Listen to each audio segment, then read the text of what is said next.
नमस्ते दोस्तों, मैं हूं ब्रजेश और स्वागत करता हूं हमारे YouTube चैनल कहानियों की दुनिया में आप सभी का।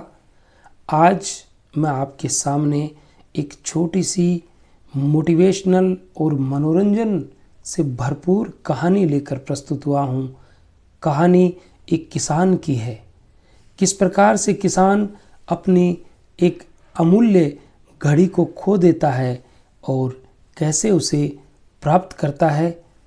तो कहानी का शीर्षक है किसान की घड़ी।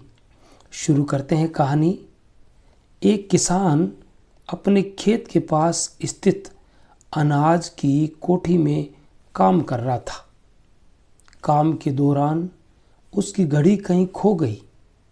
वह घड़ी उसके पिता द्वारा उसे उपहार में दी गई थी। इस कारण उससे उसका भावात्मक लगाव था।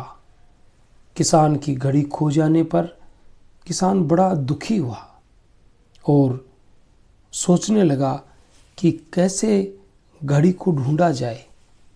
उसने वह घड़ी ढूंढने की बहुत कोशिश की।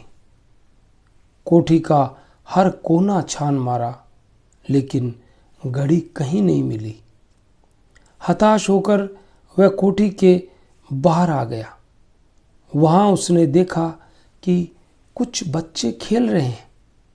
उसने बच्चों को पास बुलाकर उन्हें अपने पिता की घड़ी खोजने का काम सौंपा और घड़ी ढूंढ निकालने वाले को इनाम देने की घोषणा की।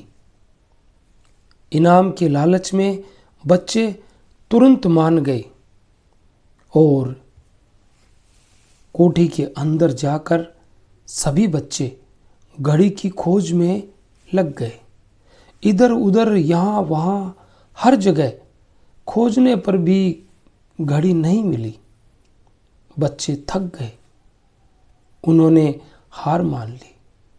किसान ने जब घड़ी मिलने की आस खो दी तो बच्चों के जाने के बाद उस कोठी में किसान उदास होकर बैठ गया। तभी एक बच्चा वापस आया और किसान से बोला कि वह एक बार फिर से घड़ी ढूंढने की कोशिश करना चाहता है।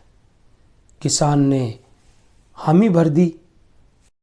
थोड़ी देर में वह बच्चा कोठी के भीतर गया और कुछ ही देर में बाहर आ गया। उसके हाथ में किसान की घड़ी थी। जब किसान ने वह घड़ी देखी तो वह बहुत खुश हुआ। उसे आश्चर्य हुआ कि जिस घड़ी को ढूंढने में सब नाकामयाब रहे, उसे उस बच्चे ने कैसे ढूंढ निकाला। तो किसान ने बच्चे से पूछा कि पहले तुम सब ने मिलकर के घड़ी को खोजा, लेकिन घड़ी किसी को नहीं मिली, और अब तुम्हें तुरंत घड़ी कैसे प्राप्त हो गई, तुम्हें कैसे मिल गई। तब पूछने पर बच्चे ने बताया कि कोठी के भीतर जाकर वह चुपचाप एक जगह खड़ा हो गया और सुनने लगा। शांति में उसे घड़ी की टिक टिक की आवाज़ सुनाई पड़ी और वह उस आवाज़ की दिशा में खोजने पर उसे वह घड़ी मिल गई। किसान ने बच्चे को शाबाशी दी और इनाम देकर विदा किया। ये कहानी क्या सीख देती है हमें?